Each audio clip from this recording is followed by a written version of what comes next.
Breaking news చూస్తున్నాం. TSPSC paper leakage పై ప్రగతి భవన్ లో ముఖ్యమంత్రి కేసీఆర్ ఉన్నత స్థాయి సమీక్ష నిర్వహించారు. టీఎస్పీఎస్సీ చైర్మన్ జనార్దన్ రెడ్డిని ప్రగతి భవన్ కు పిలిపించిన కేసీఆర్ పేపర్ లీకేజ్ పై చర్చించారు.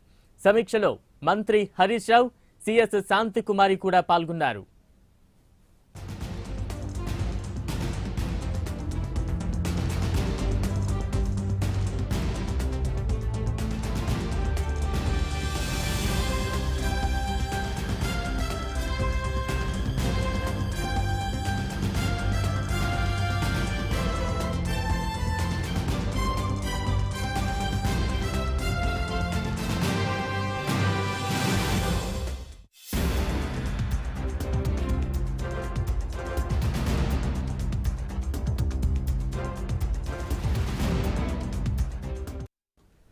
టీఎస్పీఎస్సీ పేపర్ లీకేజ్ పై ప్రగతి భవన్ లో ముఖ్యమంత్రి కేసీఆర్ ఉన్నత స్థాయి సమీక్ష నిర్వహించారు. టీఎస్పీఎస్సీ చైర్మన్ జనార్దన్ రెడ్డిని ప్రగతి భవన్ కు పిలిపించిన కేసీఆర్ పేపర్ లీకేజ్ పై చర్చించారు.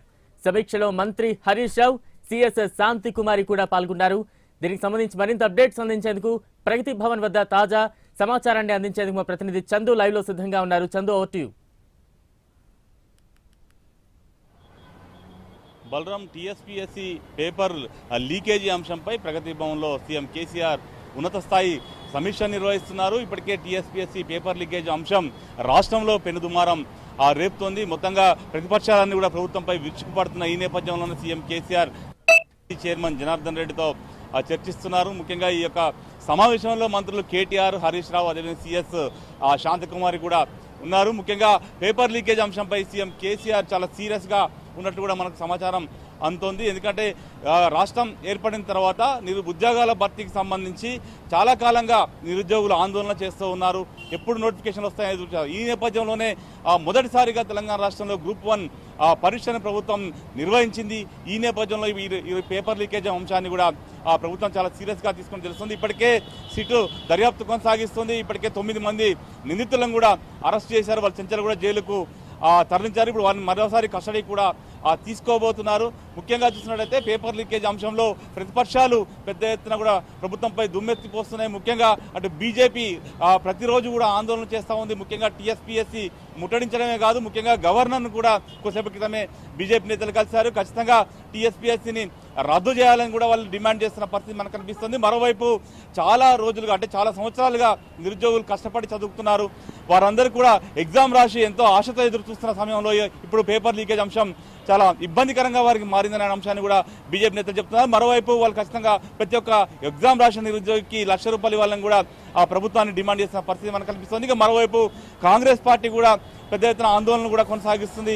మొత్తం రాష్ట్రంలో పేపర్ లీకేజీ అంశమే ప్రకంపనలు రేపుతున్న నేపథ్యంలో ఫర్దర్గా ఈ అంశంపై ఎలా ముందుకెళ్లాలనే దానిపైన కేసీఆర్ సమీక్ష నిర్వహిస్తున్నారు. ఎందుకంటే టీఎస్పీఎస్సీ సంబంధించి ఉద్యోగాల భర్తీకి సంబంధించి చాలా పారదర్శకంగా కూడా మేము నిర్వహిస్తామని గతంలో కేసీఆర్ పలుసార్లు చెప్పారు. ఈ నేపథ్యంలో కొంతమంది ఉద్యోగులు చేసినటువంటి పనికి ఈరోజు ప్రభుత్వం బదనామైందనేటువంటి ఒక ఆలోచనలోనే కేసీఆర్ ఉన్నారు. ఈ నేపథ్యంలోనే ఈ అంశాన్ని చాలా సీరియస్గా కేసీఆర్ తీసుకున్నట్టుగా తెలుస్తోంది. అయితే మరో ఎప్పుడైతే 3 పరీక్షలు అయితే ఇప్పుడు రద్దు చేశారో ఆ పరీక్షలకు సంబంధించి డేట్లు కూడా ప్రకటించారు. ఈ నేపథ్యంలో ఫర్దర్గా పరీక్షలు ఎలా నిర్వహించాలి, ఖచ్చితంగా అంశంలో చాలా కేర్ తీసుకోవాలనే అంశంపై కూడా కేసీఆర్ ఇక్కడ టీఎస్పీఎస్సీ చైర్మన్ జనార్దన్ రెడ్డికి చెప్తున్నట్టు తెలుస్తుంది. మరోవైపు బోర్డు టీఎస్పీఎస్సీ చైర్మన్ జనార్దన్ రెడ్డిని కూడా రాజీనామా చేయించే యోచనలో ప్రభుత్వం ఉన్నట్టుగా తెలుస్తోంది. ఎందుకంటే ఇప్పటికే ప్రతిపక్షాలు కూడా పెద్ద ఎత్తున డిమాండ్ చేస్తున్నాయి. టీఎస్పీఎస్సీ చైర్మన్ వెంటనే తొలగించాలంటూ డిమాండ్ చేస్తున్న పరిస్థితుల్లో ఇది ప్రభుత్వానికి చాలా ఇబ్బందికరంగా